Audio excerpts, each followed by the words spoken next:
ആട്ടോ പതുക്കെ ഉരുണ്ട് ഞാൻ ഇരുന്ന് പടച്ചോനെ വിളിക്കുന്നു. ആട്ടോ ഉരുണ്ട് നമ്മളെ പ്ലാവിന്റെ അവിടെ വന്ന് അങ്ങ് നിന്ന്. എന്നിട്ട് ഞാൻ ഇറങ്ങി പോകണില്ല, അവിടെ നോക്കിക്കൊണ്ടിരുന്നു. അപ്പൊ ആൾക്കാരൊക്കെ വന്നപ്പോ ഞാനും ഇറങ്ങിപ്പോയി.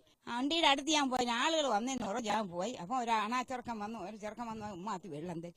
ഞാൻ അത്തി വെള്ളം ഒരു കപ്പിൽ കൊടുത്ത് അവൻ അത് കൊണ്ടുപോയി. പെണ്ണ് ഞാനും ആള് കൂടിയപ്പോ ഞാനും വണ്ടിയുടെ അടുത്ത് പോയി. പെണ്ണ് ആരാ കണ്ണിലിരുന്നു അയ്യോ എന്ന് വിളിക്കണ്.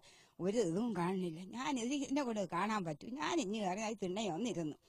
പിന്നെ ഈ ആൾക്കാരത്തെയും കൂടി ആൾക്കാരൊക്കെ വേണം. പിന്നെ ഇവരൊക്കെ പോലീസിനെ വിളിച്ച് ആളുകളൊക്കെ വന്ന് ആട്ടോ എടുത്തോണ്ട് പെണ്ണിനെ ഇപ്പൊ ഒരു സ്ത്രീ കൂടെ വേണമെന്ന് പറഞ്ഞു. പിന്നെ ഇവിടെ നിന്ന് വേറൊരു പെണ്ണ് പിള്ള കൂടെ പോയി. അവരെ ബന്ധം തന്നെ എന്റെ അവളും കൂടെ പോയി. അവള് വന്ന് എന്തായാലും ഒന്നും അറിയാൻ വയ്യ. അന്നേരവും ആ പാർട്ടി മാത്രമേ ഉള്ളൂ. ഒരു മഞ്ഞ ഷർട്ടാണ് ഇട്ടിരുന്നത്, ടീഷർട്ട്. അങ്ങനെ എന്നെ വണ്ടി അവിടെ ഈ പെൺകുട്ടി ഇരുന്നിട്ട് എന്റെ അടുത്ത് വിളിച്ചു പറഞ്ഞു, മാമ പിടിച്ചോ എന്ന് പറഞ്ഞു.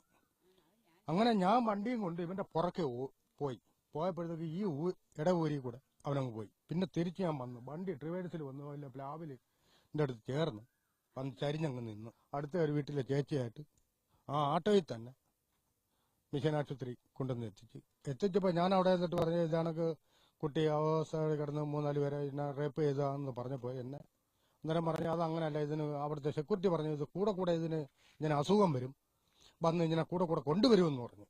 അപ്പൊ നമ്മളും വിചാരിച്ചു അതായിരിക്കും. അന്നേരം നമുക്കിത് കണ്ട ഉടനെ ഇതിന്റെ ചുരിദാറും മറ്റുള്ള എല്ലാ കാണാൻ ഒരു കുട്ടികൾക്ക് കാണാൻ ഒക്കാത്ത രീതിയിൽ അതങ്ങനെ കിടക്കുകയായിരുന്നു.